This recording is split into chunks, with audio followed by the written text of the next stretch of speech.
To celebrate a new Fantastic Four movie coming to our screens, I'm going to be going through the previous attempts to make Marvel's first family a good blockbuster. And of course, we're starting with the 2005 version, which starred Jessica Alba and pre-Captain America Chris Evans. This movie does have a notorious reputation amongst superhero fans, but having watched it again recently, I would say quite a bit of it does age remarkably. Okay, the movie's still not perfect, but I do like the way Tim Story, and yes, that is the director's name, actually focuses on how their lives are affected from the accident in space, and how their powers can be beneficial as well as detrimental. And a lot of that shines through with The Thing. I mean, he's my favourite of the Fantastic Four, and I think the makeup looks incredible still to this day. I'm sure the motion capture on Ebon Moss-Bachrach is going to look incredible, but I always have a soft spot for the makeup department. And Michael absolutely crushed this role. He's one of the most unsung superhero castings. You could see in interviews and how he talked about the role, he really loved this character and he really wanted to do him justice. I think he did an absolute stellar job. From focusing in on how Ben Grimm's life is pretty much messed up because he turns into the Thing,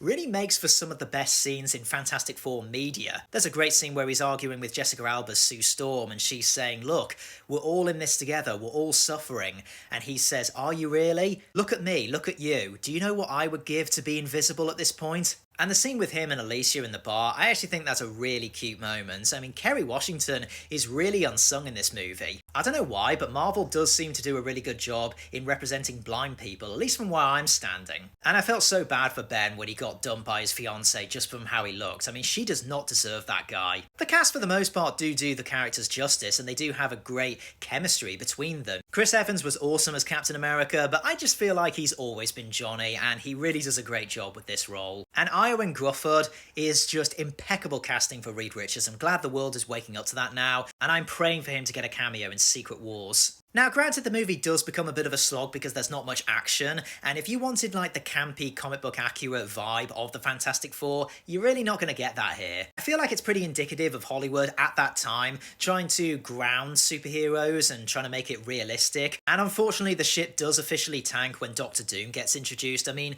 first of all, rest in peace to Julian, what a loss, but I feel like the material lets him down. Doctor Doom in this movie more or less comes across as a Lex Luthor deviant, rather than actually the full-fledged Doctor Doom, like mystical, magical, multiversal conqueror that he's meant to be. But I would say this movie, for how vilified it became over the years, actually had some good points to it. It's definitely not the best superhero movie, but for what they had at the time, especially what we got afterwards with Fant Four Stick, I would say this is okay. Not the best, not the worst, take it for what it is.